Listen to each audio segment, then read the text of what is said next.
Olá a todos, sejam muito bem-vindos para mais um episódio do podcast Sentença Sem Provas. E hoje estamos aqui com o Alexandro Guilherme Jorge.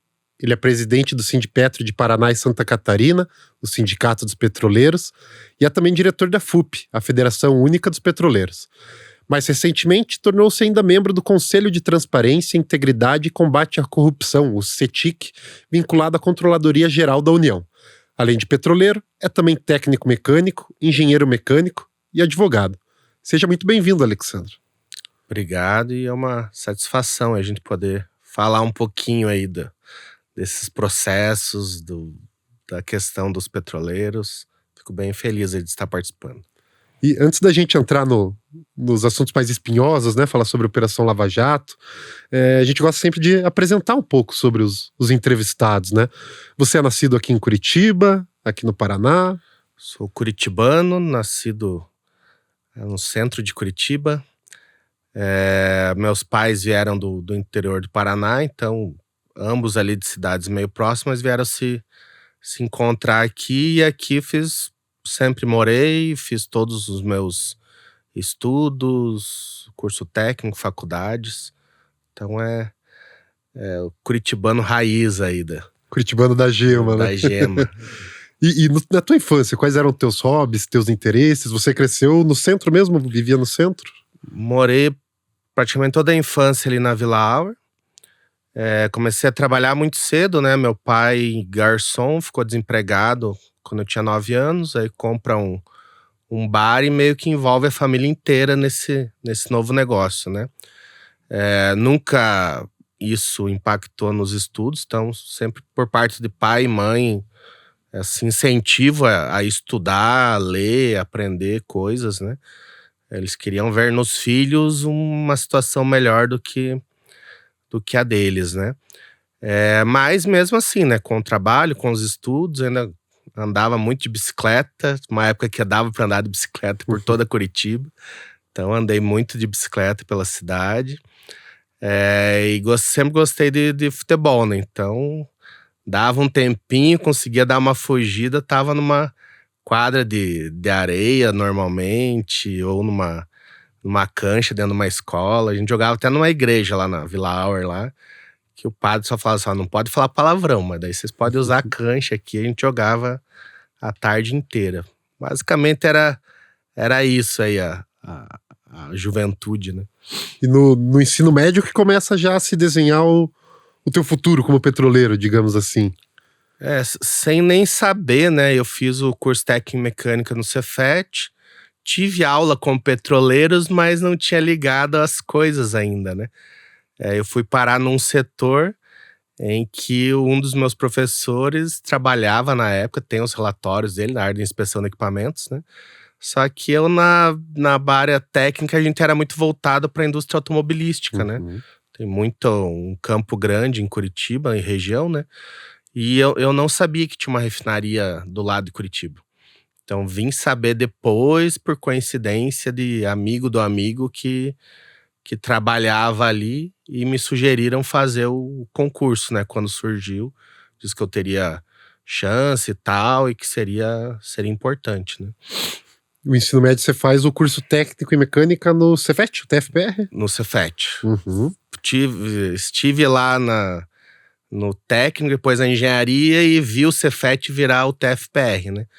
Então eu entro no Cefet na engenharia e me formo na UTFPR. E ali sim, né, eu acho que essa formação profissionalizante, né, te abre muitos horizontes. E essa área da mecânica, eu falo quando tenho oportunidade de falar com os mais jovens, que para mim hoje, tanto é que eu tenho, né, 2 graduações, mas o meu emprego hoje na Petrobras é por eu ser técnico em mecânica, né? Fiz como se fosse uma especialização da área técnica, virei técnico de inspeção de equipamentos, né, na Petrobras. Mas o técnico em mecânica é o grande curso da minha vida, assim. Claro, foi difícil, gosto muito da engenharia, fui fazer direito também e gostei muito dessa formação, mas o curso técnico realmente abre as portas, né, para você pensar, né, numa carreira futura, né? E o direito, como que ele acaba entrando na tua trajetória? O direito foi um acidente de percurso, né? Eu fui fazer um Enem para incentivar uma ex-namorada. Queria que ela fizesse, ela já tinha começado 2 graduações, não tinha se formado. Acaba que ela não consegue fazer a prova, ela vai trabalhar em São Paulo naquele final de semana. E eu fui para ver como que era, né? Sempre tinha ouvido falar, fiz muito vestibular, né? Pra entrar porque eu fui pra Federal, fiz um ano de engenharia, depois fui pra UTF, né? Mas era só com vestibular, quero ver como que é o Enem. E depois de fazer a prova, acabei indo bem na prova, tirei uma nota muito boa em redação. E daí aquela brincadeira do SISU, né? Que cada matéria tem um peso, as possibilidades de fazer. Eu pensava em fazer alguma coisa, mas não tinha isso claro, né? E olhando para o SISU e testando nota e possibilidade, eu vi que o direito ficou muito próximo, né? Aí eu acabo indo para gestão pública, faço 2 semanas de gestão pública e na segunda chamada de direito eu consigo entrar. Então foi meio que um acidente de percurso, mas que eu agradeço muito até hoje, porque inclusive tenho muitos amigos aí do curso de direito, muitos amigos advogados que estão em outras carreiras aí do judiciário, então sou muito feliz aí por ter acontecido isso. E no período que foi, né, 2016, que eu entrei na faculdade, que era bem o auge da Operação Lava Jato, né? E o teu ingresso na Petrobras, ele acontece quando? De qual forma? O que te leva também a fazer o concurso para ingressar na instituição? Então, tinha alguns conhecidos já, que nessa época eu já tinha noção que tinha refinaria, e aparece o concurso, né? Já tinha colegas do curso técnico que já estavam na Petrobras, tinham passado num concurso menor ali no início dos anos 2000, 2001, 2002, e resolvo fazer. Mas na época trabalhando, fazendo engenharia, não tava com aquele tempo para estudar. Aí vem 2 matérias ali na engenharia que eu vou muito mal no início delas. Aí resolvo desistir e naquele tempo eu estudar para o concurso. Foi, acho que, um movimento bem assertivo, né? Porque dá certo. Tinham para a carreira que eu escolhi, tinham 8 vagas, eu fico em 5º. Isso foi 2005. Então, 2005 eu passo no concurso. E para mim foi muito interessante, né? Que sai o resultado do concurso no início de 2006, na mesma semana que eu sou efetivado na New Holland. Então eu estava estagiando na New Holland há pouco mais de 1 ano. Fui efetivado como projetista, trabalhava na engenharia de colheitadeira. E na mesma semana sai o resultado do concurso. Aí fico eu nesse dilema, né? Porque eu sempre quis, desde a época de estudava no curso técnico, queria ser projetista, era isso que eu queria fazer. Aí acabo indo atrás, né, de como que é a Petrobras. Eu não tinha ideia de como que era essa carreira de técnico inspeção equipamentos, aí vou entender isso. E os 3 meses ali de todo o processo, né, de exames e tal da Petrobras, coincide os 3 meses de experiência na New Holland. E daí eu tomo a decisão de ir para a Petrobras, muito em função do que me apresentaram, né, das possibilidades, do tamanho da empresa. E não tem como dizer também com relação à renda, né? Mesmo eu com uma promessa de ser contratado como engenheiro quando terminasse a New Holland, a Petrobras já competia com o salário de engenheiro, eu estando no começo da graduação, né? Então, foram alguns fatores que me levaram aí para a Petrobras. Você estava no 2º ano da faculdade? 2º ano de engenharia. 2º ano de engenharia, bacana. E o sindicalismo, quando e de que forma que ele também entra na tua vida? Aí é mais um acidente de percurso. Nunca pensei nisso, não participei do movimento estudantil. Sempre fui muito crítico, né? Sempre parei para ouvir os dirigentes sindicais, as várias categorias que eu trabalhei, né? Então, desde o meu primeiro emprego lá na Brahma, com o pessoal do Sind Bebidas. Coincidentemente, sempre foram pessoas, os sindicalistas, né? Foram pessoas próximas a mim nessas várias empresas que eu trabalhei. Mas por coincidência mesmo, de trabalhar próximo, de ter uma troca de ideia interessante. E na Petrobras começa a ter tem um perfil de sindicalismo, assim, as pessoas muito preparadas, falam muito bem, tem uma formação, assim, acima da média. E você vai ouvindo, né? É um sindicato muito presente, então, para e passo, estavam na refinaria com algum tema relativo à segurança, nossas condições de trabalho, alguma coisa. E eu vou ouvindo, mas estou fazendo engenharia e isso meio que eu não consigo pensar em outra coisa. Tá trabalhando fazendo engenharia, não tem como se pensar em mais nada, né? E daí eu concluo a engenharia em 2012, e um amigo meu trabalhando em outro setor, também fazendo engenharia, era dirigente sindical. Ele falou assim: não consigo ser dirigente sindical, fazer engenharia e trabalhar. Então agora você terminou a engenharia, eu vou sair do sindicato e você assume. Levei na esportiva, era a nossa pauta ali do pessoal da área de manutenção, e entrei. E foi uma coisa muito rápida, assim, né? Em um ano eu já estava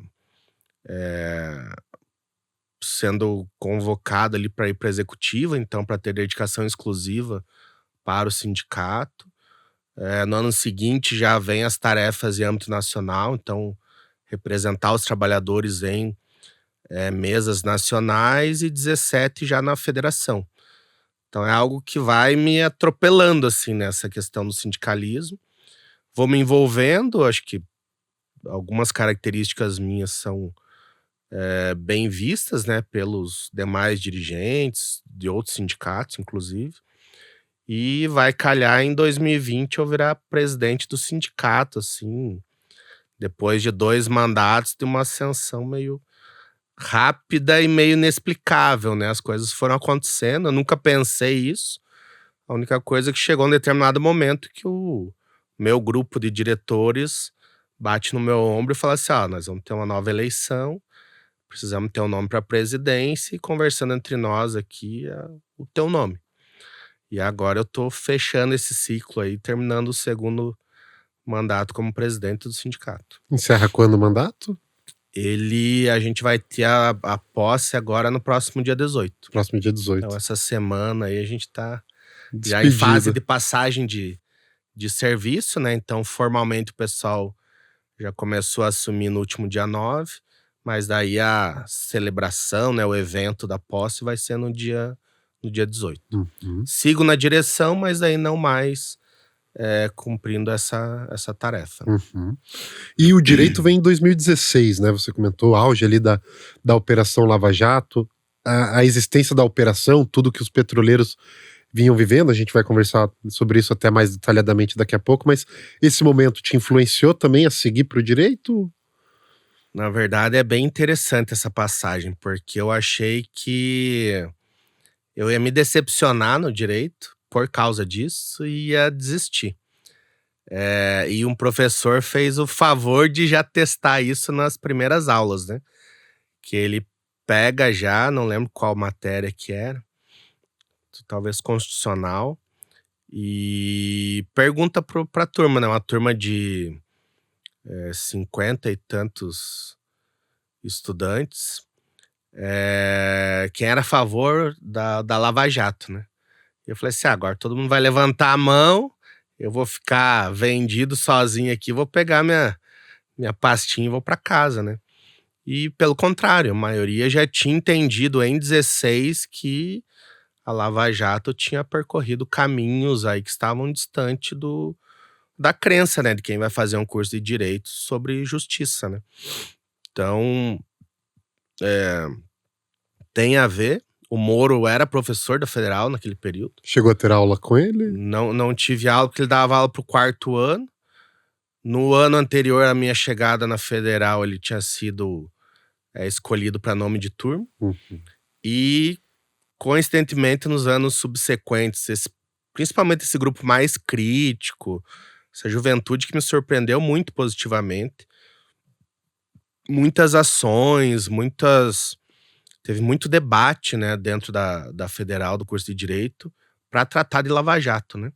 Como que as ações estavam sendo feitas, algumas perseguições, algumas dúvidas realmente, né, dos papéis, antes ainda da Vaza Jato, né, mas dos papéis de procuradores, do juiz, enfim, tudo isso já virava debate dentro da universidade, e o ex-juiz pede para sair, né.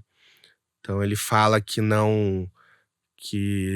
precisaria sair, não conseguiria mais dar aula porque estava sem tempo, e acho que não deu um mês depois, ele é anunciado como professor da Unicuritiba. Uhum. Então a questão não era tempo, mas é que o ambiente ali foi se tornando mais hostil pela percepção, né, de uma parcela expressiva dos alunos, mas também dos professores que tinha coisas erradas acontecendo, né.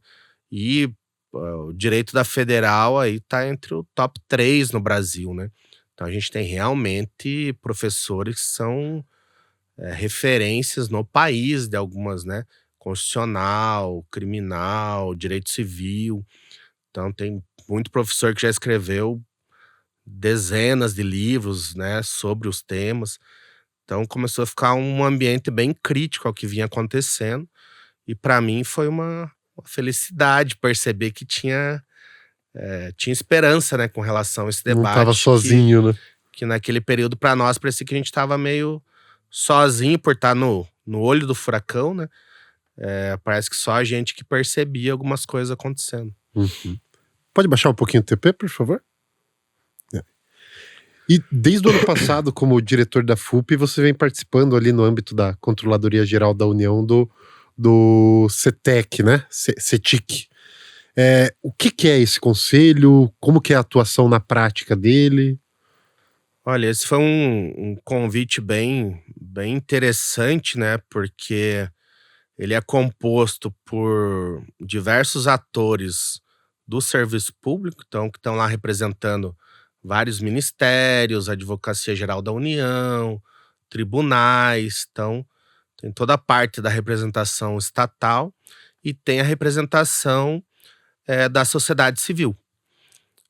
Abriu essa possibilidade em 2024, e justamente, né, porque você fala em combate à corrupção, tem um público ainda que é crente no que a Lava Jato fez e tal. Então o pessoal falava assim: ó, tem um grupo aqui de lavajatistas que defendem coisas que foram feitas no passado e que já não se entende mais como corretas, e seria importante ter alguém que tenha o outro lado, né, essa outra percepção. Então a gente é convidado a participar enquanto federação, e eu vou para essa tarefa, né. A gente tem um trabalho, inclusive essa semana eu estou voltando para Brasília, nossa segunda reunião ordinária. A primeira foi no final de 25, então a cada 6 meses tem reuniões ordinárias, em que reúne todo esse grupo junto com o ministro da CGU. E é um debate, né, como diz o nome, esse nome comprido, né, um debate sobre transparência. Então tem todo um acompanhamento dos esforços, né, da estrutura estatal para dar mais transparência ao dia a dia, né, das suas atividades. Integridade, né, esse acompanhamento, inclusive das empresas privadas, mas em especial as empresas públicas, estatais, de economia mista, né, de como é que estão os seus setores, né, hoje chamam de compliance, né, mas que dão garantias que tudo está sendo feito de forma correta, de forma íntegra, né. E do combate à corrupção tem um olhar para a legislação, né, então como é que você avança em legislações que inibem a corrupção por atores estatais ou privados. E como se trata de um conselho, né, a ideia é que tenha várias perspectivas para o mesmo tema. Então tem lá o pessoal que é, por exemplo, da Transparência Brasil. Então eles estão olhando a questão da transparência. Quanto mais dados eles conseguem acessar, nos portais de transparência do governo federal, estaduais, municipais. Vai ter gente mais ligada à questão do legislativo. Quais leis estão sendo mais eficazes contra a corrupção, por exemplo, né? Ou para trazer mais integridade nas relações entre empresas, entre o governo e empresas. E tem esse olhar da sociedade civil que ok, a gente quer caminhar por esse trilho aqui, só que como é que isso impacta, né, as pessoas, a determinados grupos de interesse. Então, a título de exemplo, na última reunião que a gente teve, foi colocado por um dos participantes que temos que acompanhar de perto como que é a vida do trabalhador de estatal. Eu falei assim, pedi inscrição, né? Falei assim, eu sou trabalhador de estatal há 20 anos e não vejo entre os meus pares, né, algo que seja sistemático, que seja endêmico, né, de corrupção ou de maus feitos, né? Falei assim, isso aí tá colocado na sociedade como um todo, né? Todos os lugares que você olhar vai... Então tem um pouco disso, né, de você não deixar que essa arma, né, esse foco colocado, né, principalmente com relação a quando se fala em combate à corrupção, seja em cima de determinado grupo Vira uma pecha, né? ou com determinados interesses, né? Então a gente vai ali cumprindo um pouco desse papel. Tem sido bem interessante. Além disso, tem alguns grupos de trabalho, né? Então, tem grupos de trabalho ouvindo pessoas para ver como é que a gente ajuda, né, a CGU a ser mais efetiva. Tem grupo de trabalho pensando formulações legislativas que ajudem nesse processo. Então as possibilidades são bem grandes e tem dado, coincidentemente, foi num período que a CGU ficou em evidência, né, com a questão do INSS, né? Uhum. Aquela crise do INSS lá que apareceu os desmandos, corrupção, inclusive envolvendo atores políticos, enfim, e que vai, de certa forma, bater agora na questão do Banco Master, né? Uhum. Então, para nós é interessante porque você vê que é um trabalho que você faz e que tem dado resultado, né? Eu, pelo menos, fico bem à vontade nessas reuniões, quando a gente consegue participar, porque me parece que a coordenação, né, por parte do ministro tem sido bem correta e está trazendo resultados, né? Então, você está participando de algo que está trazendo resultados para a sociedade. E agora a gente faz uma breve viagem no tempo, digamos assim, que o presidente Lula, em 2002, ele é eleito com apoio importante, né, da categoria dos petroleiros. Você ingressa em 2006 na Petrobras e é um momento muito fundamental para a empresa, porque em 2007 vem a descoberta do pré-sal, né? A partir dali, a Petrobras se torna um verdadeiro motor do desenvolvimento nacional, né? Uma peça fundamental nessa engrenagem, né? De crescimento econômico, alavancação da indústria nacional e tudo mais. Como que foi vivenciar esse período ali entre 2002, né? Especialmente 2006, né? Quando você entra na Petrobras, 2006 e 2015... O que mudou na Petrobras, no país e na carreira até dos próprios petroleiros nesse período? Olha, a chegada na Petrobras, ela te dá um impacto importante, né? Já tinha trabalhado em algumas empresas de Curitiba e região, e você tem a primeira percepção que a indústria do petróleo é a principal indústria do mundo, né? Então, o acesso às melhores tecnologias de manutenção. A Petrobras tem uma universidade, né? Então, eu entro na Petrobras e fico 7 meses estudando. Então, ela vai, me paga meu salário, me paga passagem, a gente faz o curso de formação em São José dos Campos, a estadia lá, e a gente fica só estudando, porque é isso, ela consegue, né, ter essa capacidade de formar profissionais. O concurso já dá uma boa selecionada, né? E a Universidade Petrobras vai trazer aquele refinamento necessário para você se tornar é um trabalhador da indústria do petróleo. A gente pega, posso dizer que eu peguei o crescimento e o auge da Petrobras trabalhando lá, né? Porque a Petrobras vem de graves acidentes no ano 2000 e 2001, que ainda no governo FHC, que é vinculado diretamente ao desmonte, né? Então eles já tinham transformado em Petrobras e queriam privatizar a empresa. Para fazer isso, desmonte, demitir pessoas, gastar o mínimo possível com manutenções e a empresa... Sucateamento mesmo. Sucateamento. A empresa vai afundando. Por causa desses graves acidentes, mesmo o governo FHC, ele faz um concurso ainda para suprir algumas vagas. Falta de efetivo estava absurda. Tanto é que a gente vai de 37 mil trabalhadores próprios nesse período e chegamos a bater em 86.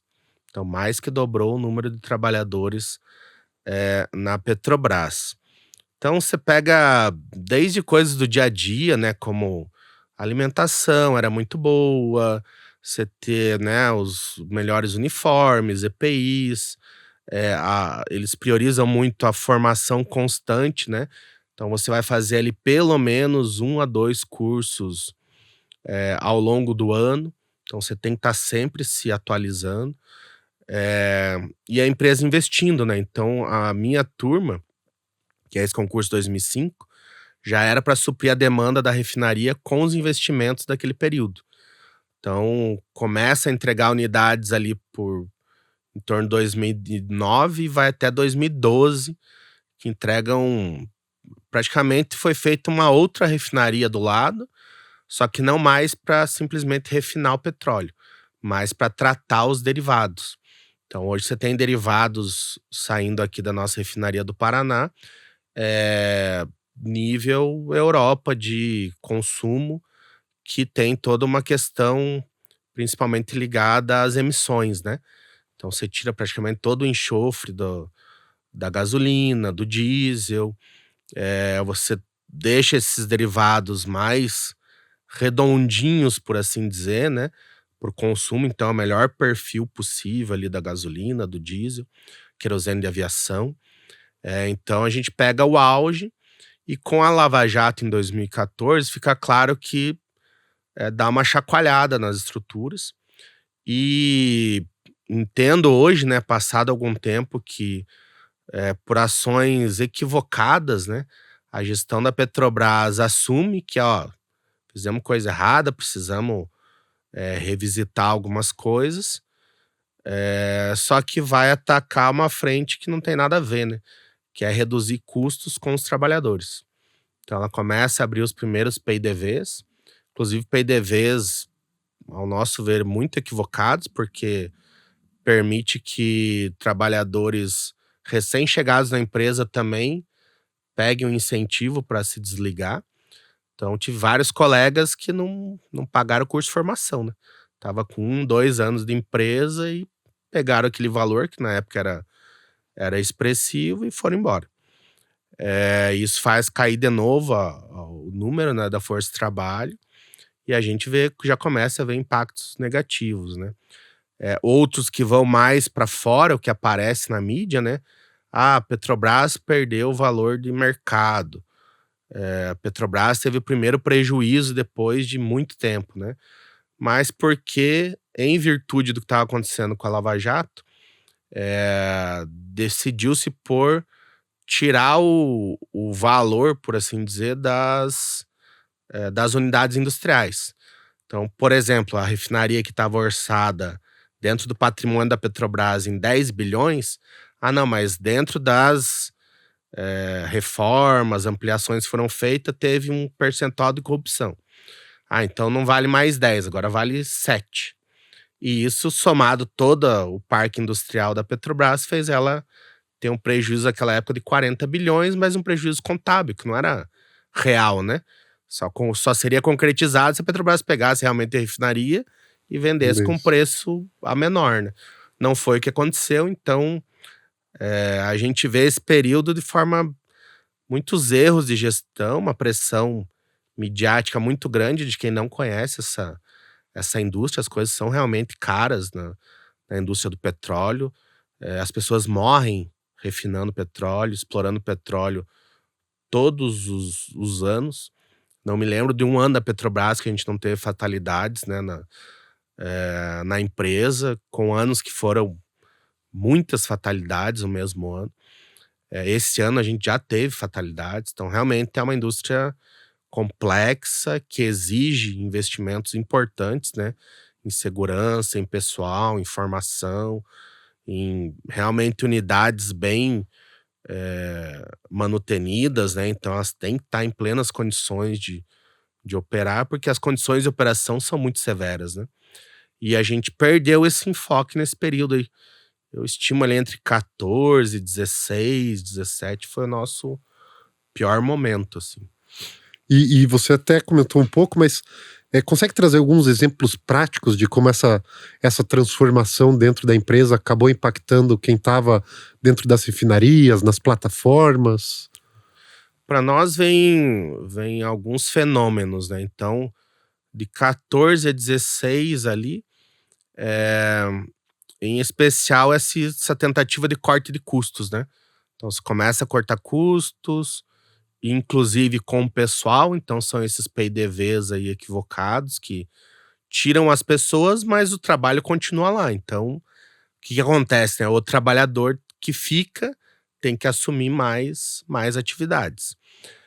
Em 16 piora muito, né? O pós-golpe a Dilma vem com as privatizações. Então, começa a ser anunciado privatizações de refinaria, da Transpetro, da BR Distribuidora, da Liquigás. Parte disso é concretizado, tanto nos mandatos do Temer quanto do Bolsonaro. Parte a gente consegue segurar, né? Por exemplo, a refinaria que não foi privatizada, mas a usina do Xisto em São Mateus do Sul foi vendida no apagar das luzes do governo Bolsonaro, né? O segundo turno acontece no domingo, o presidente Lula é eleito. Na sexta-feira da semana seguinte é vendida a usina do Xisto. Então, eles continuaram com essa sanha entreguista, né? Porque não é só privatizar, é vender a condições muito inferiores, né, do que o próprio mercado dava para.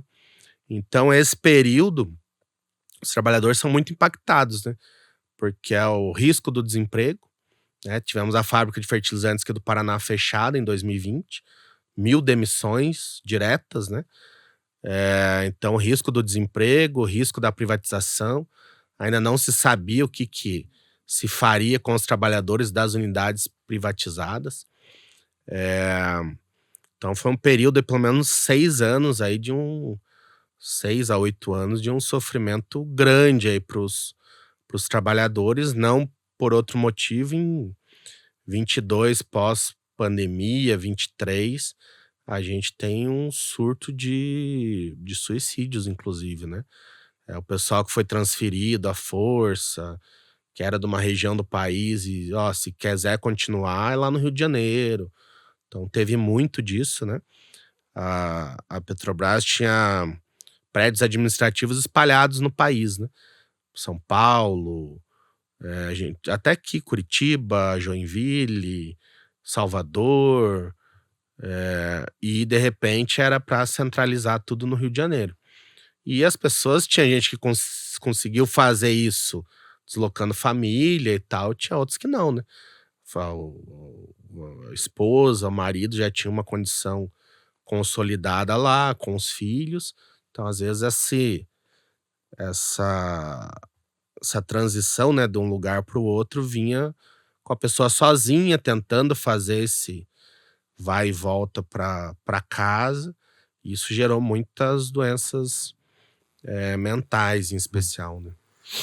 E a gente tem, voltando um pouco de volta para o pré-Lava Jato, digamos assim, 2 anos depois da descoberta do pré-sal, veio uma mobilização muito importante dos petroleiros em 2009, né, que realiza uma greve unificada que durou 5 dias ali no mês de março, né, e nisso eles constroem um projeto de lei que estabelece o monopólio, que propõe, né, o monopólio estatal para a exploração do petróleo, através de uma Petrobras 100% pública, né. Por que a categoria defendia esse monopólio? Por que ela é importante? O que isso representava também para o país naquele momento? É uma constante para as categorias ter um olhar com a conjuntura, né? Acerca do trabalho que você executa, né? Do ramo que você tá incluído. E os petroleiros não são diferentes, né? Então tem esse olhar de entender, né? O que é a geopolítica do petróleo, o que já aconteceu no passado, né? Em outros países. E quando vem a descoberta do pré-sal, qual que é o grande debate, né? Você tem exemplos positivos de países que descobriram grandes reservas de petróleo e usaram isso para se desenvolver. O principal exemplo usado é a Noruega. E tem países que, mesmo com grandes reservas, não conseguiram se desenvolver. Por vários fatores, né? Daí você pode citar Venezuela. A Holanda é citada, né, como a doença do petróleo, né, porque entrou muito dinheiro, mas apesar de ser um país desenvolvido, as grandes reservas de petróleo exploradas em determinado período não impactaram nisso. Então, próprios países do Oriente Médio, né, em que são monarquias, né, e que a posse desse petróleo é da família, né, que está no poder. Então a sociedade acaba não vendo esse desenvolvimento. Então os petroleiros foram, né, beber dessa história, desse conhecimento e perceberam que, se a gente não se mobilizar e minimamente expor isso para a sociedade, que tem modelos e modelos para explorar uma grande quantidade dessa riqueza, né, chamada petróleo, a gente pode passar esse ciclo e ter a mesma sociedade, né, de um país o Brasil continuar sendo esse país em desenvolvimento eterno, né? E a gente via no pré-sal a possibilidade de desenvolver o país definitivamente.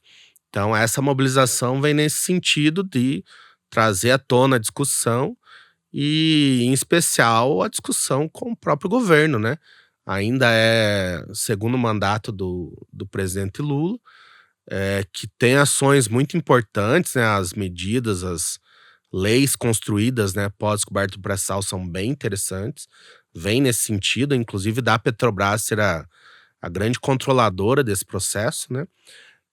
Mas passa o tempo, a gente percebe que o mercado se aproxima fortemente, né? É muito dinheiro envolvido. O que a gente tem que ter clareza é que quando você fala das reservas, que a expectativa de reservas naquele período, a gente estava falando em trilhões de dólares. Riqueza que, né, nós seres humanos normais e temos dificuldade de entender o que é isso, né? E a gente vê, inclusive, outras nações do mundo se utilizando, inclusive, da Lava Jato, atuando de todas as formas possíveis para se apoderar dessa riqueza, né? Então a gente começa a perceber isso e se movimentar ali em meados de 2008, 2009. Uhum. E ali em 2014 surge a Operação Lava Jato e, em meio às denúncias, a avalanche de reportagens, né, a gente tem a FUP, movimentos sociais, começando a fazer um movimento de resistência, né, e denunciando bastante cedo, né, os ataques à soberania nacional, ocupando as ruas, o Congresso em defesa da Petrobras, né. O que fazia a categoria já notar naquele momento tão precoce que tinha algo de estranho acontecendo? Era justamente essa questão que você comentou, dessa noção geopolítica do petróleo? Exatamente, isso que eu ia falar, né? Já é do nosso dia a dia enquanto categoria, tá mais próximo desse debate, né? Para nós, um conflito no Oriente Médio igual tá acontecendo agora não é algo que passa, né, sem a gente pensar como é que isso nos afeta, né? E é mais ou menos isso nesse período. Claro, né? No primeiro momento, vamos dizer que quase 100% da sociedade acreditou que era realmente um processo sério, que vinha para combater corrupção. Nós mesmos dentro da Petrobras olhávamos, pô, mas se tá saindo dinheiro aqui que, né, não, que é indevido, De certa forma, eu, enquanto trabalhador, tô sendo punido também, né? Uhum. Minha PLR pode não ser a mesma porque tem alguém levando parte desse dinheiro. Então, ali, os primeiros momentos, eu acho que até a própria categoria tá dentro desse pacote de pessoas que acreditaram, né, na Lava Jato. Mas no momento seguinte, principalmente quando ela começa já a dar sinais, né, de estar indo atrás de algumas personalidades específicas, de um campo político específico, e você vendo, né, fala assim, ó, tem partido A, B, C, D aqui que estão envolvidos. Mas só o A que aparece como foco da operação. Você fala, peraí, né, tem boi na linha, né? E nisso a gente começa a se envolver um pouco mais de perto, tentar entender, né, buscar atores aí que nos trouxessem, né, uma nova visão. É um período que a gente traz muita gente para nos ajudar a pensar fora da caixa, a nos entender, né, dentro daquele momento histórico, daquelas condições. E daí a gente percebe que não, até poderia ter tido uma boa intenção, vamos chamar assim, de início, mas no momento seguinte a gente já percebe que não era bem aquilo, né? A gente percebe que tinha outros interesses envolvidos, inclusive com relação à própria Petrobras, né? Então a gente já via nesse período todo esse debate com relação a descredenciar a Petrobras a ser operadora do pré-sal. A Petrobras não tem condições. Antes era não teria tecnologia. E a Petrobras desenvolve a tecnologia. Depois ela não teria condições econômicas por estar envolvida com a... Então era sempre alguém tentando dizer que a gente não conseguiria coordenar, né, esse processo de exploração do pré-sal. Aí a gente vê que tem coisa errada, porque eu sou bem tranquilo em dizer que o melhor corpo técnico aí dentro de uma empresa no Brasil hoje está dentro da Petrobras, sabendo que tem Embraer, sabendo que tem outras tantas empresas de altíssimo nível, né, da área de engenharia, mas as melhores cabeças estão na Petrobras por diversos fatores, né? E de você ver todo um esforço, né, de dizer que essas pessoas não seriam capazes de explorar petróleo, que é o que a gente faz desde a década de 50, refinar, que é o que a gente faz desde da década de 50 também, com um grande avanço na década de 70, e atender a população brasileira. Então, começou a parecer meio fora do que a gente via para dentro, né? Então, tinha uma imagem lá estampada nos principais canais aí de TV, na grande mídia, né? E para dentro a gente sabia que era diferente. Então, opa, o que tá acontecendo, né? Então é quando a gente percebe que tá no meio de uma disputa, que não é uma guerra, né? Como tantas guerras que tiveram por petróleo, mas era uma disputa interna, né? Que diversas forças vinham, inclusive estrangeiras, para tentar ter o controle desse petróleo. E já em 2015, novembro de 2015, se não me falha a memória, acontece uma mobilização muito importante da FUP, os sindicatos filiados, uma paralisação que dura aí, dependendo da regional, né, administrativa, de 2 semanas a 3 semanas aí, né? O que estava em pauta nessa ocasião e por que foi muito mais do que uma luta por melhoria salarial, por exemplo? Essa é uma greve que ela é muito pensada, né? Porque já tinha uma grande crise instaurada, que impactava inclusive o governo federal, né? Então, já é o momento aí que o governo Dilma tá indo pro seu desfecho trágico, né? Com o golpe de 16. Mas o que a gente percebe é que, diante de tantos ataques, o governo federal, à época, tentou se movimentar mais para atender o mercado. Aquela lógica brasileira que a gente sempre vê, né? O mercado não está contente com isso, o mercado não está contente com aquilo. E o governo federal se movimenta tentando atender esse mercado. Então, o presidente que vem para Petrobras, no início do segundo mandato da Dilma, é um presidente que começa a falar muito em privatizações. E a bola da vez na época era a Transpetro. Então começa nosso movimento em relação a isso, estão batendo na questão da pretensa privatização da Transpetro, não foi privatizada. Outras empresas, né, já começam em movimentos também, a Liquigás, a BR, que viriam a ser privatizadas. E a gente faz uma mobilização que ela termina com um documento chamado Pauta pelo Brasil. Então é a categoria petroleira, olhando para dentro, olhando para todos esses processos que estavam acontecendo e percebendo que a gente tem aqui um conhecimento que não está para a massa da população. Então a gente precisa expor esse conhecimento e pautar o governo federal. Então, eram os dois principais motivos, né? Expor aquela discussão. Então, pessoal, estão querendo mais uma vez vender a Petrobras, porque ela, desde que ela foi criada na década de 50, sistematicamente tem grupos de interesse querendo que ela seja privatizada, né? Ali era mais uma vez um movimento desse, só que usando essa questão, né, da Lava Jato, que já chamaram de petrolão, né? Tentando trazer isso para a empresa como um todo, que não era verdade. Chegou a envolver 4, 5 gestores da Petrobras, que na época tinha 80 mil funcionários. Então, é um percentual ínfimo, né? Mas com esse mote da privatização. A gente sai dessa mobilização e com essa pauta pelo Brasil para entregar para o governo federal e para os atores, né, que possam ajudar a mobilizar junto ao governo federal, colocando o que a gente esperava, né, o que a gente entendia que seria o melhor caminho para gerir as empresas do sistema Petrobras, né, o sistema Petrobras. Então, a gente fala que é do poço ao posto, porque tem a exploração, tem as refinarias que vão atender e a BR distribuidora, que é levar o combustível para o posto. Do poço ao poste, porque parte da energia elétrica que a gente consome vem ainda por termoelétricas, e do posto ao prato, que eram as nossas fábricas de fertilizantes.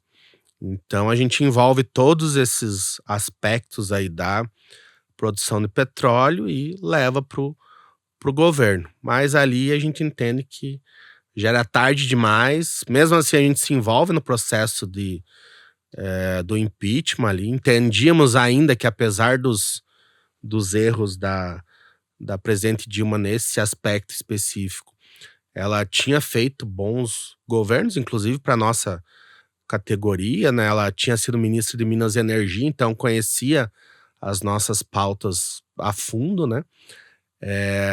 Mas a gente acaba sendo perdendo esse processo, não conseguindo influenciar como gostaríamos, e o pós-golpe para nós ele é muito nítido, né?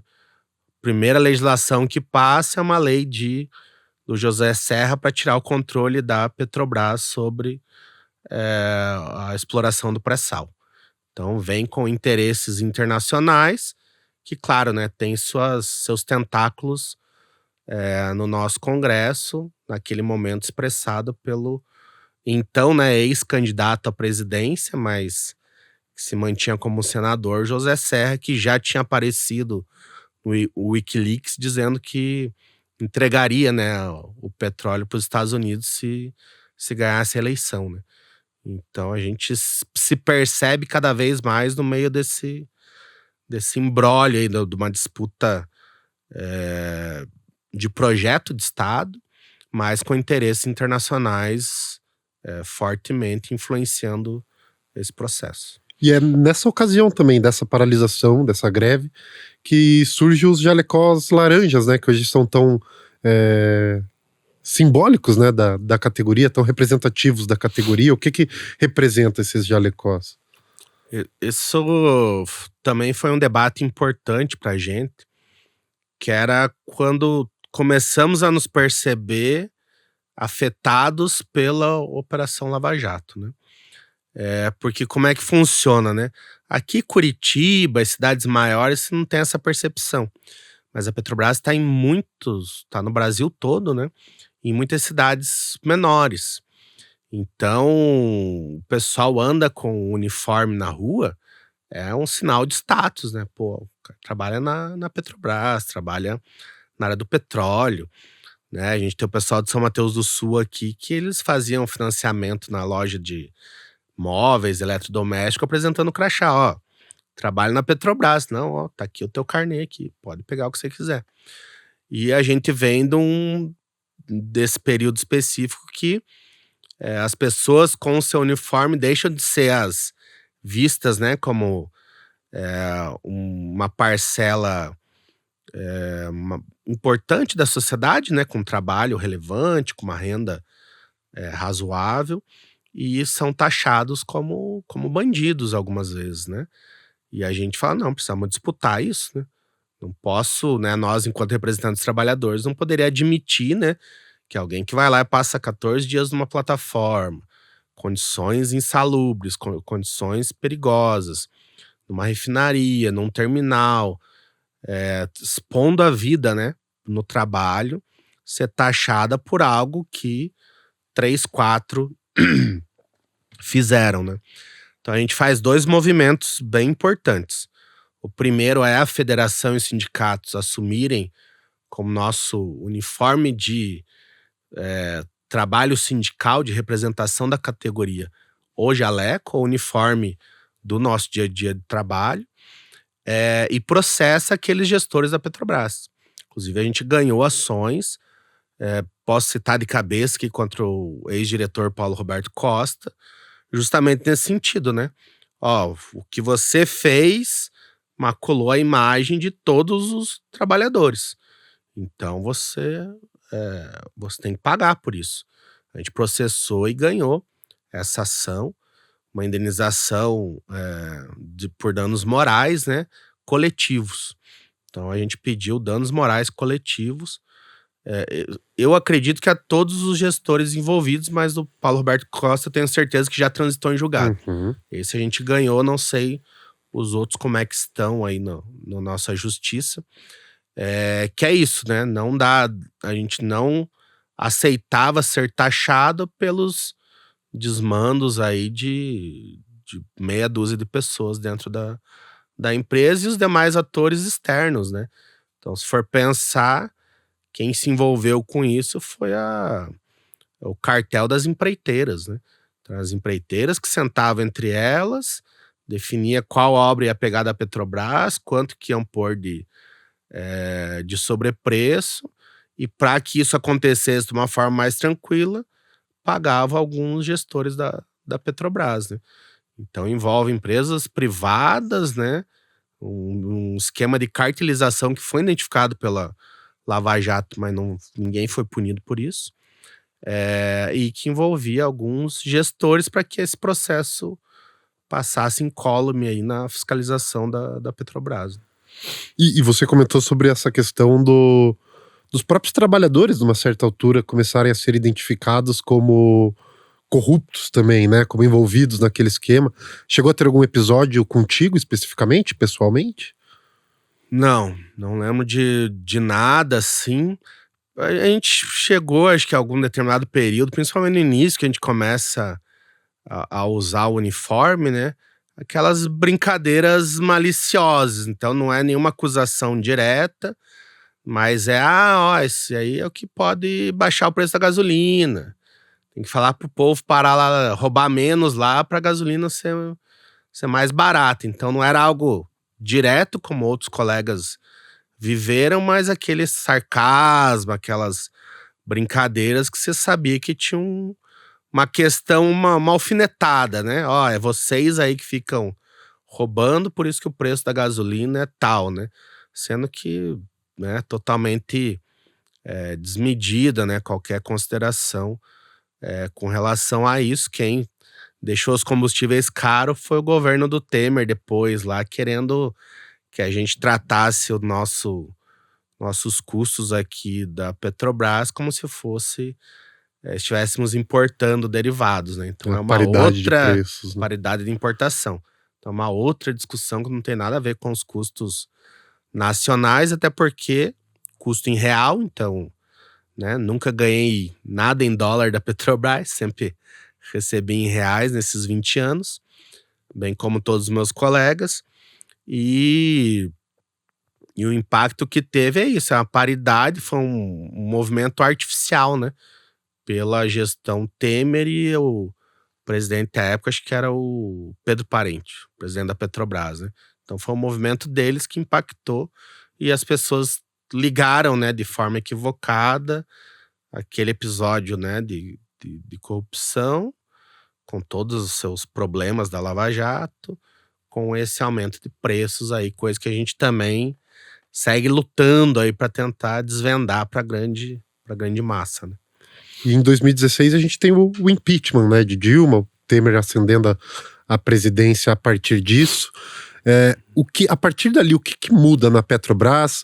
De que forma que isso também acaba afetando o pré-sal a partir dali, a exploração do pré-sal dali para frente? O pós-golpe ele é trágico, né, acho que pro país, né. Porque os movimentos que fizeram, não foi diminuindo o salário do trabalhador da Petrobras, não foi, vai ter menos gestor na empresa, não foi impacto desse, né. Foi primeiro esse, como eu comentei, né, o projeto de lei do Serra, que tira o controle da exploração do pré-sal da Petrobras. Então é um impacto para o país, né. Então hoje tem gente explorando pré-sal lá em alto mar, que são empresas transnacionais, né, com outras bandeiras, que a gente espera, né, que esteja pagando todos os impostos, esteja pagando todos os tributos para o país, mas sem a Petrobras ali hoje é difícil ter essa garantia, né. Também junto a isso vem a questão das privatizações. Então a Petrobras começa a ser fatiada para ser vendida. A refinaria do Paraná aqui passou por pelo menos 3 fases de tentativa de privatização, né. Primeiro ela foi oferecida sozinha, depois um consórcio para vender a refinaria do Paraná, do Rio Grande do Sul, e toda a Transpetro que interliga as duas, nos 2 estados de Santa Catarina, e a de Brinde, né, não conseguiram, e por fim tentaram de novo vender cada refinaria separado, colocaram 8 refinarias à venda, e conseguiram vender 4. Então a gente conseguiu escapar aqui no Paraná, Rio Grande do Sul, Minas Gerais e Pernambuco. Não foi vendido, mas foi vendida a refinaria do Amazonas e da Bahia. Não por outro motivo, hoje tem os combustíveis mais caros do país, né? Porque hoje você tem uma refinaria privada, só que com um monopólio regional, né, de distribuição, que é a tecla que a gente bateu sempre, né? Você vender a refinaria do Paraná, você está vendendo o mercado do Paraná, Santa Catarina, mais algumas regiões que a gente atende. Na Bahia, a mesma coisa. A refinaria do Amazonas atende a toda a região norte. E agora não tem mais o compromisso da Petrobras, que a Petrobras mantém de segurar essa flutuação de preços do exterior, principalmente com conflitos. E a gasolina do Amazonas chegou a superar os R$10 esse ano já com o conflito no Oriente Médio, né? Então foi vendido. Nesse período também foi vendida a BR Distribuidora, que era o braço da Petrobras para chegar no cliente final, né?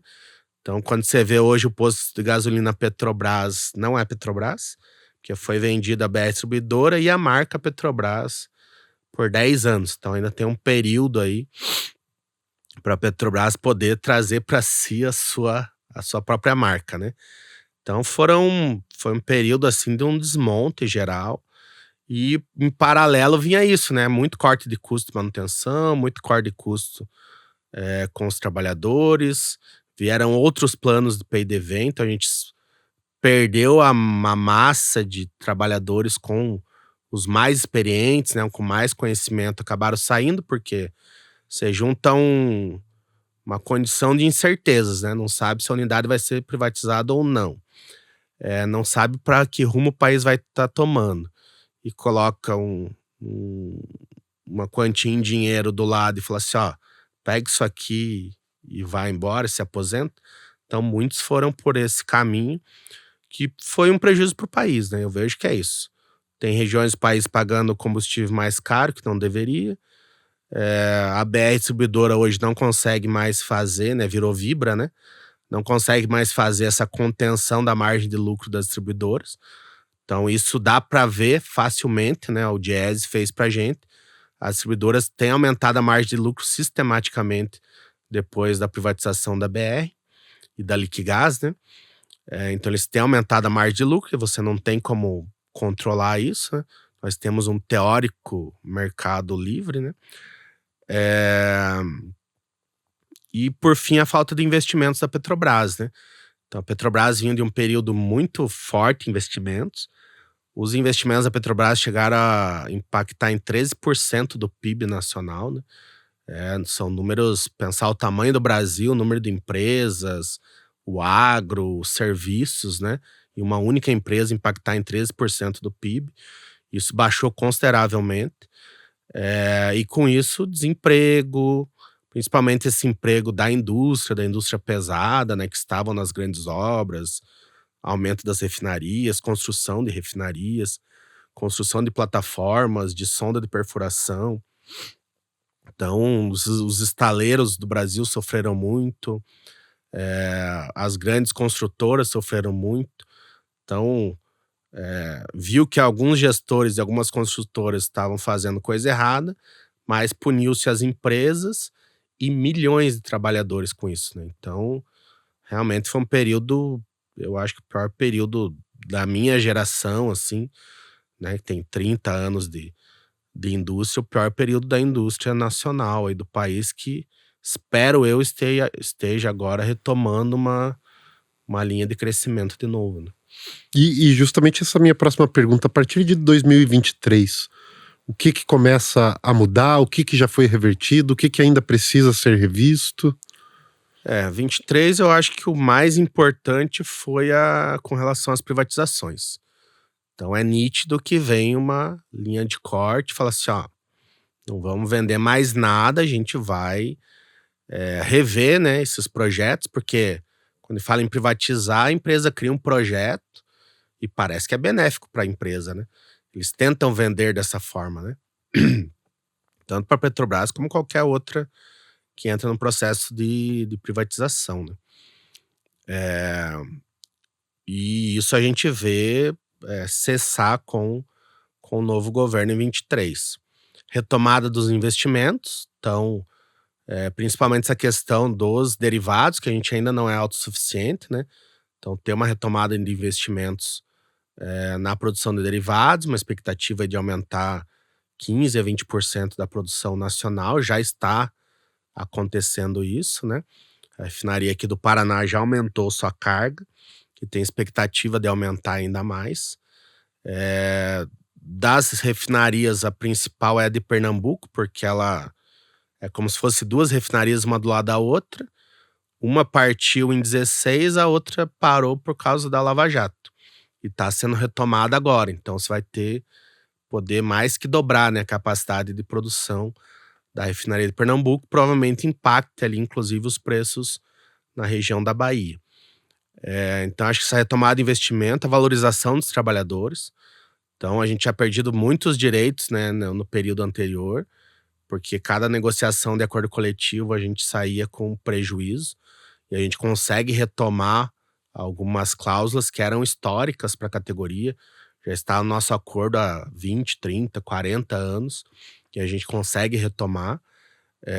Consegue retomar essa parte da contratação. Então eu falei muito de PDV, muito de saídas, né?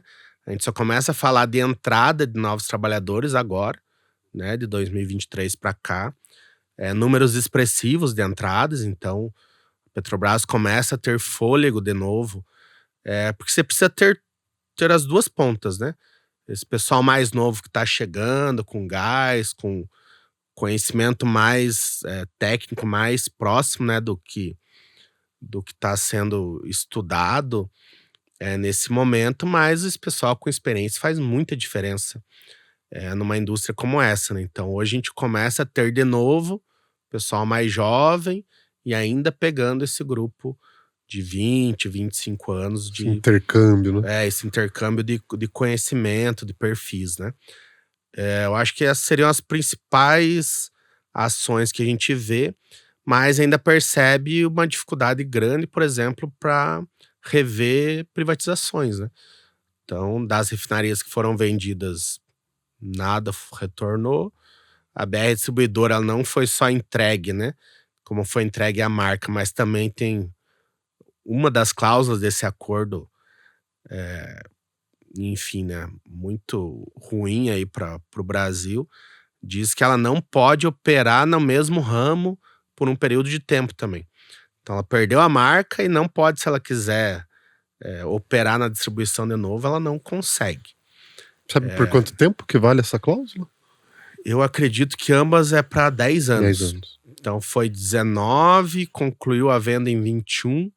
Então a gente vai ver isso só em 29, 30, que a gente vai começar a ouvir falar dessa retomada da marca e talvez a Petrobras retomar o trabalho na distribuição, né? Então isso a gente vê com dificuldade. O que eu percebo, né? Isso em geral, as privatizações, não só da Petrobras, do sistema Petrobras. Quando é para vender, há um investimento muito grande em contratos que amarrem de uma forma que, mesmo você vendo que que houve má fé no processo, porque todas as unidades foram entregues a valores abaixo do mercado, ela é tão amarrada juridicamente que é difícil para um governo simplesmente desfazer a venda, né? Então ele tem que entrar no mercado lá como se fosse um novo investidor e recomprar essas unidades. Que já de cara é muito difícil, porque como é que você justifica, né? Vende uma refinaria por 3 bilhões, agora o dono quer me revender por 6. Por que eu vou pagar lá em poucos anos o dobro do valor que eu vendi? A gente sabe por quê. Porque vendeu muito abaixo do preço de mercado. Mas se você não tiver uma ruptura desses contratos, e o judiciário não tem sido benéfico nesse tipo de situação, é realmente difícil para qualquer governo, né? Não esse governo que está aí, mas para qualquer governo reverter privatizações. E hoje a gente podendo olhar em retrospectiva mesmo, né? Vendo tudo o que se passou, as revelações que vieram da Vaza Jato, tudo que aconteceu na própria trajetória do presidente Lula, do próprio ex-juiz Sérgio Moro, Deltan Dallagnol. Como que você definiria o que foi e o que é a Operação Lava Jato? Olha, ela tem muitas camadas, né? Eu entendo que a primeira é essa de, infelizmente, né, parte do judiciário se prevalecer da posição, né? Então, juízes, procuradores, para disputar politicamente uma ideia de Estado, né? Então, hoje vejo isso com muita clareza, né? E os próprios envolvidos nos ajudam com essa percepção pelos movimentos que eles fazem depois, né? Então, o ex-juiz vira ministro, querendo ser ministro do STF, vira ministro de Estado do governo Bolsonaro, a quem ele ajudou a eleger. Deltan Dallagnol se coloca como candidato a deputado, é eleito no Paraná e depois cassado. Sérgio Moro segue em partidos de direita e se elege senador, cujas pautas principais deles são acabar com o PT. Então isso está sempre nas falas deles. Então acho que a primeira coisa que a gente vê é isso, né? É um grupo de pessoas que usou dos seus cargos públicos para fazer uma disputa política. Eu acho que hoje eles estão no lugar certo, né? Quem quer disputar política se filia a um partido e vai para concorrer em eleições. O Dallagnol foi cassado porque usou dinheiro que não devia, né? Então usou um aparato ali estatal. Você pega os outros que participaram do processo, tanto procuradores quanto juízes, todos estão sendo investigados, né, pelos seus conselhos. Alguns se demitiram, alguns foram para o setor privado. Então, ou seja, assim, de íntegro nesse processo, olhando hoje, né, eu que estou lá num conselho de integridade, íntegro não tinha ninguém, né? Então, isso é muito triste, né? Porque a gente precisa acreditar nos nossos poderes, né?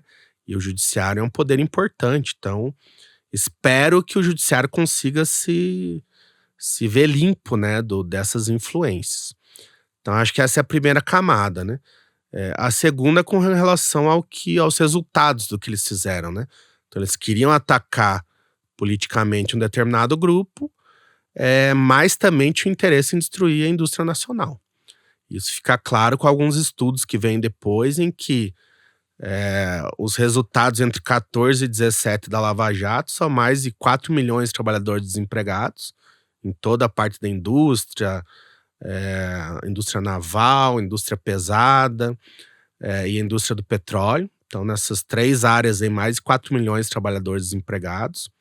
Tem impacto direto no PIB, né? Então, são cerca aí de 2% de impacto nesses 3 anos aí, 3, 4 anos, ultrapassando 6% de impacto no PIB. É muita coisa, é muito dinheiro que a gente está falando. Destruiu as empresas, né? As grandes construtoras perderam muito do seu tamanho, muito do que faziam, pelo método, né? O método da Lava Jato, ele não ia no CPF. Então, acho que a grande discussão é essa, né? Você poderia ir no CPF. Tem um gestor de uma empresa qualquer que está, né, tendo uma ação contra a lei, né? Uma ação criminosa, tem que ser investigado, dado direito à ampla defesa e, se provada a culpa, punido, né? E o que se fez foi parar contratos. Então, eu pude estar lá na refinaria de Pernambuco, logo depois que eles pararam o contrato, foi abandonado tudo, né? Então, tinham andaimes montados, equipamentos, máquina de solda, ficou tudo na área industrial, porque foi cortado o fluxo de caixa das empresas, das empreiteiras, e elas não vão conseguir pagar os trabalhadores, não vão conseguir pagar para tirar isso daqui. Eles foram embora. Então, os trabalhadores descobriram que a empresa não estava mais lá, indo trabalhar no outro dia. Então, acho que esse é um dano que a gente não conseguiu reverter ainda. A própria Petrobras, né, com essas privatizações, ela diminuiu de tamanho a Petrobras. Então, a gente chegou a ter 86 mil trabalhadores, hoje estamos com 50 mil. Né? No auge da Lava Jato, já foram de cara 20 mil trabalhadores que saíram próprios da Petrobras, e dos prestadores de serviço a gente sai de mais de 300 mil para pouco mais de 100 mil. Então, só de trabalhadores diretos do sistema Petrobras, a gente está falando em quase 300 mil trabalhadores que perdem o emprego. Indireto, você faz a conta vezes 7. Então, só dessa indústria aí são cerca de 2 milhões de trabalhadores afetados, né? E por fim, eu acho que é na política, né? Eu vejo que a Lava Jato traz esse olhar para a política, de um olhar de quem está na política não é sério, né? Tá ali para roubar, tá ali para ter alguma vantagem pessoal. Não que isso não exista, né? Infelizmente a gente vê casos um por cima do outro, mas é muito ruim quando generaliza, né? E a Lava Jato funcionou nesse sentido. E é muito curioso, né? Porque se a política como um todo é corrupta, por que os paladinos da moral estão lá se candidatando, sendo ministro de Estado, sendo senador, deputado, agora quer ser governador, o outro quer ser senador, né? Então, é contraditório, né? Então, ou a política tem espaço para pessoas sérias, e eu acredito que tem espaço para as pessoas sérias. Eu acho que tem que ser valorizado a nossa democracia representativa, né? Então, nós no sindicato, a gente representa uma categoria, né? Um parlamentar vai representar um grupo de pessoas que votou nele. Um presidente da república tem que representar todos os habitantes do país, né? Todos os cidadãos. Então, a gente tem que olhar para essas possibilidades e acreditar na democracia representativa, que eu vejo ainda como uma grande forma da gente se organizar, né? Então, nesse sentido, eu vejo que a Lava Jato foi, infelizmente, né, aconteceu em Curitiba, minha cidade natal, que eu tanto amo, né? Mas quando ela se torna a República de Curitiba, é uma perda em várias frentes aí, mas especial dessa credibilidade da política, né? Da gente não poder olhar para um representante eleito, né, em eleições livres e falar assim: eu acredito nas teses, eu acredito nos projetos, vou incentivar, vamos por aqui, que aqui é um caminho legal, né? Eu acho que o Brasil ainda vai levar bastante tempo para superar, né?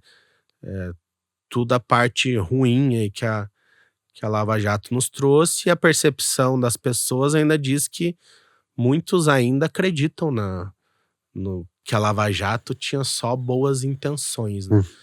Então a gente poder falar e conversar aqui, né, e apresentar o nosso ponto de vista, que a gente tem certeza que não é verdade, esse ponto de vista, de que só tiveram boas intenções. A gente julga que é muito pelo contrário, né? Teve vários atores influenciando esse processo, com objetivos pessoais ou para atender um grupo de interesse econômico, e que o que acontecia com o Brasil nesses anos, tanto faz, né? Então, o povo sofreu, a economia sofreu, a nossa política sofreu, a nossa democracia sofreu, e a gente tem um caminho pela frente para retomá-la ainda. E para você que está há 20 anos já na Petrobras, teve contato também, imagino, com, digamos, a guarda mais antiga, né, da Petrobras. Esse momento foi o momento que a gente pode dizer mais difícil na história da empresa? O pessoal fala muito dos anos 90, né? Então teve uma grande mobilização em 95, que esse pessoal mais antigo entende que foi o que garantiu que a Petrobras não fosse privatizada já naquele momento. Então, 2 ciclos aí, né, dos diversos de ataques à Petrobras e essa onda privatista, né, vem em especial ali a partir do Collor, né? Collor privatiza as petroquímicas da Petrobras, né, ainda no início dos anos 90. E a ideia deles era, até o final dessa década, ter privatizado tudo, né? Então, as pessoas entendem que essa década de 90 foi bem complicada, só que ainda era uma disputa, vamos dizer assim, o pessoal entende que era uma disputa um pouco mais limpa, né? Era mais no campo das ideias, tentar dizer que ia ser melhor, como foi a Vale e as outras empresas privatizadas nesse período. Ela vai ser melhor gerida se for privatizada, o Estado não consegue fazer. Então tinham argumentos mais no campo era a disputa da sociedade em torno de ideias, né? A Lava Jato, ela foi mais grave nesse sentido, porque você pega um dos poderes instituídos, subverte ele e cria uma condição no campo das ideias que não é justa a forma da disputa, né? Então, acho que é isso. Tem o anos 90 ali bem complicado ainda para essa categoria, mas igual a Lava Jato não tivemos. Foi realmente o pior período, acho que desde desses 73 anos aí de Petrobras. Perfeito, então, Alex, queria agradecer demais a tua presença. E agora eu deixo em aberto se quiser passar uma mensagem final para quem está nos ouvindo e assistindo. Olha, acho que eu queria agradecer primeiro, né, a oportunidade, e falar que a busca por conhecimento e essa não facilidade das coisas fez a gente crescer muito como categoria. Acho que serve para qualquer cidadão, para qualquer coletivo organizado, que é não ficar nessa informação mais rasa, né, que é o que a gente vê aí nas grandes mídias, buscar se aprofundar nos temas. Claro que a gente não vai ser especialista em tudo, é impossível, né? Mas aquilo que te atinge no dia a dia, eu acho que é muito importante a gente buscar se aprofundar e buscar fontes variadas, né? Tomar cuidado que hoje qualquer um abre uma câmera aí na rede social e se coloca como especialista. Acho que não é bem essa a ideia, mas tem grandes intelectuais, pessoas que pesquisam, que produzem artigos científicos de qualidade, que produzem materiais que podem trazer para a gente subsídios para a gente pensar melhor, né? A nossa vida, o nosso dia a dia, qual sociedade a gente está inserido, qual sociedade a gente espera. Então, queria deixar essa mensagem, né? A gente fugir um pouco do raso, né? Da informação das redes sociais e buscar, na medida do possível, né? Grandes autores, livros, artigos, documentários que façam com que a gente consiga pensar por conta própria, não se deixar ser enganado tão facilmente. Não vou dizer que a gente não vai ser enganado em algum momento, né? Mas não deixar que isso aconteça tão facilmente e lutar pelo que a gente acredita. Eu acho que foram tempos bem difíceis, né? Entre 2014 e 2023 foram 9 anos aí muito complicados para nossa categoria, mas a gente foi se segurando, né? A gente conseguiu ser apoio para aqueles que foram demitidos, ser apoio para aqueles que foram perseguidos politicamente, ser apoio entre nós para que a gente também não desistisse, né, no momento de maior dificuldade. Então acho que ter união e pensar que a luta coletiva vale a pena, eu acho que é um desfecho bacana aí para essa nossa conversa. Perfeito, então, e além do Alex, queria agradecer também para você que nos acompanhou até aqui, e fiquem ligados que em breve a gente volta com mais entrevistas aí para repercutir sobre a Lava Jato, recordar sobre a operação e falar sobre seus impactos. Até a próxima!